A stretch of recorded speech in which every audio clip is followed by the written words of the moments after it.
À Ekondom Baptist Hospital, la famille de Kessia, le nourrisson volé, n'arrive pas à contenir sa douleur et s'en prend au personnel soignant.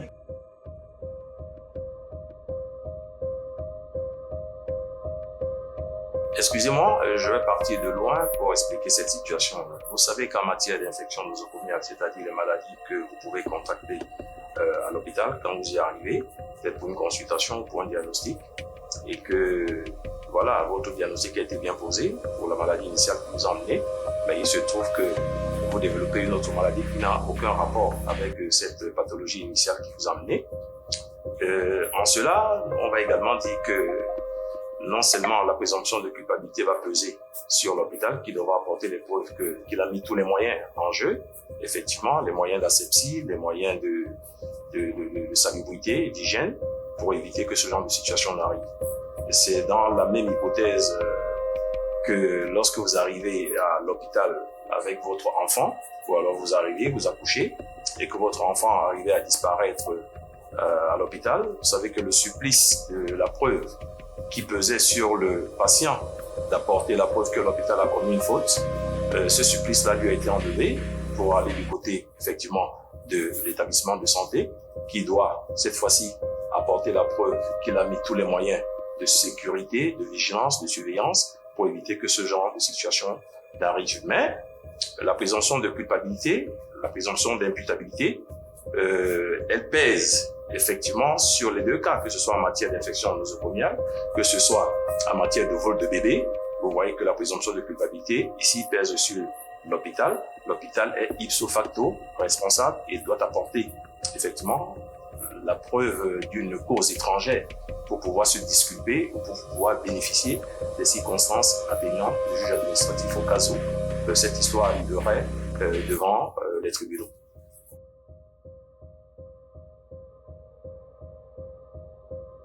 Le cabinet H-Code, le cabinet d'intelligence et d'ingénierie juridico-médicale, a longtemps communiqué autour de ces problématiques de sécurité des patients en milieu hospitalier. Et l'association VIAM l'a également fait et le fait toujours. Nous pensons que l'hôpital doit prendre beaucoup de dispositions pour la sécurité des patients en milieu hospitalier. On a parlé des caméras à mettre sur les lieux publics. On a parlé de contrôle du flux des personnes qui rentrent et qui ressortent et tout. La petite formation des vigiles au niveau de l'entrée qui doivent à chaque fois retenir la pièce d'identité de toute personne qui viendrait voir un malade ou qui viendrait voir un médecin ou qui viendrait rendre visite à qui que ce soit, de manière à ce que lorsque vous entrez, on sait que vous êtes entré, on sait où vous allez, et lorsque vous ressortez, voilà, tout est systématiquement fouillé, les voitures, les sacs et tout. Voilà, ça permet de savoir que, bon, voilà, l'hôpital, en cas de présomption de culpabilité, comme c'est le cas, ou d'imputabilité, comme c'est le cas, dans ce vol de bébé, ça permet effectivement à l'hôpital de pouvoir se disculper en apportant tous ses moyens, en montrant au juge administratif qu'il a effectivement pris beaucoup de dispositions, toutes les dispositions pour éviter ce genre de situation. Mais la preuve étrangère peut venir de ce que la ravisseuse ou les ravisseurs qui rentrent, voilà, arrivent peut-être à attacher les gardiens ou alors endormir tout le personnel qui se retrouve dans le service en question pour pouvoir enlever un enfant et l'amener. Ce n'est que comme ça que effectivement l'hôpital peut bénéficier des circonstances atténuantes, effectivement en démontrant, n'est-ce pas, devant le juge que effectivement toutes les dispositions avaient quand même été prises, mais à l'impossible nul n'est tenu.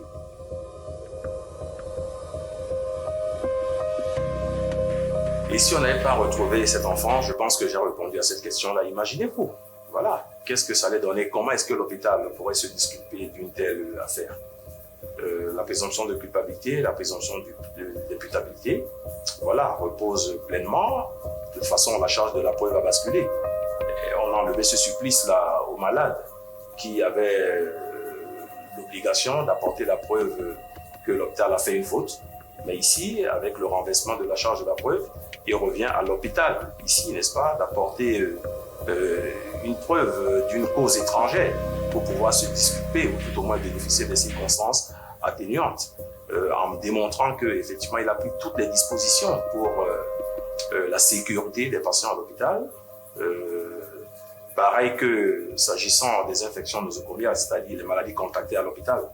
Lorsque vous entrez à l'hôpital avec une pathologie initiale, qu'on a bien diagnostiquée et qu'on a bien traitée, mais à la grande surprise, vous développez une autre maladie qui n'a aucun rapport avec cette pathologie initiale qui vous a amené. Vous comprenez tout de suite que c'est à l'hôpital que vous avez contracté cette infection ou cette maladie. Donc l'hôpital ne peut se disculper de ce genre de situation qu'en apportant la preuve qu'il a mis tous les moyens effectivement pour lutter contre l'insalubrité à l'hôpital, pour lutter contre la non-stérilisation du matériel. Voilà, sinon l'hôpital est ipso facto responsable de cette situation-là et ne peut se disculper qu'en apportant la preuve d'une cause étrangère, ce qui n'est pas aisé, ni en matière d'infection nosocomiale, comme je le disais tantôt, ni en matière de vol de bébé. Parce que pour apporter la preuve qu'il n'est pas responsable de ce vol de bébé, comment ça pourrait se faire si il n'est pas établi que les gens sont rentrés, n'est-ce pas, avec les armes, ont séquestré peut-être le personnel avant de prendre de force le bébé pour l'amener, on comprendra que bon, elle est possible de nulle et tenue. Mais il ne s'agit pas de ça. Tout a été fluide, calme. Donc, on a juste manqué de vigilance, de surveillance aux yeux de toute personne qui rentrait et qui serait sortie avec ce bébé-là. Voilà, n'eût été même, comme je l'ai dit tantôt, la vivacité, n'est-ce pas, la clairvoyance et le Saint-Esprit qui aurait parlé à cette ravisseuse-là pour lui demander, n'est-ce pas, d'aller dans cette aire de santé-là, présenter l'enfant qui chauffait, se disant quand même, parce qu'elle a eu un petit élan de cœur, en se disant, bon, c'est un nouveau-né, peut-être qu'elle voulait le garder pour elle.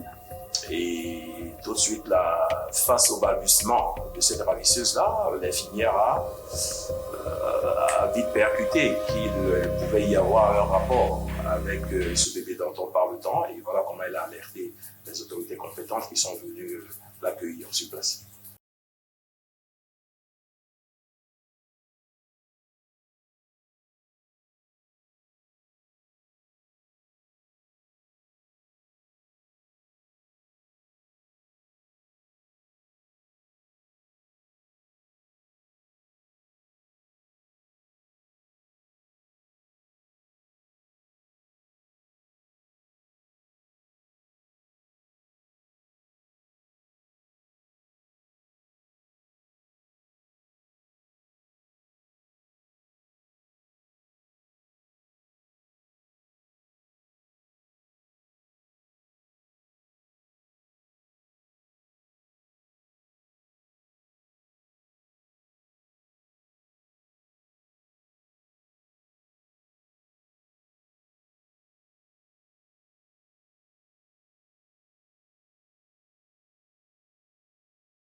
La responsabilité médicale face aux droits est la thématique autour de laquelle se déroulent ces séminaires. Pour cerner tous les contours de cette problématique, plusieurs modules ont été retenus. Un premier module qui va parler de l'obligation de sécurité des professionnels de santé.